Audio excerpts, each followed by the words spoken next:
இந்த கடனை வாங்கி இவங்க என்ன பண்ணாங்கன்னு நினைக்கிறீங்க சார்?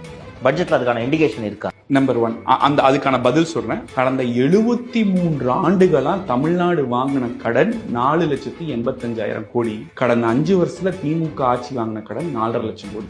73 வருஷத்துல தமிழக அரசு பல பேர் சேர்ந்து வாங்கின கடனை இந்த 5 வருஷத்துல திமுக ஆட்சி வாங்கி இருக்குங்கிறது தான் நம்பர் 1 சாதனை. வருமானம் அதிகரிக்கலன்னா கடன் வாங்கலாம், ரைட்டுங்களா? எனக்கு காசே இல்லப்பா கவர்மெண்ட் நடத்தணும்னா கடன் வாங்கலாம். ஃபார் எக்ஸாம்பிள் கோவிட் பீரியட் வருவாயே இல்ல, வாங்கிதான் ஆகணும். நாங்க வாங்கணுங்க, வேற என்னங்க பண்றது? அப்சல்யூட்லி.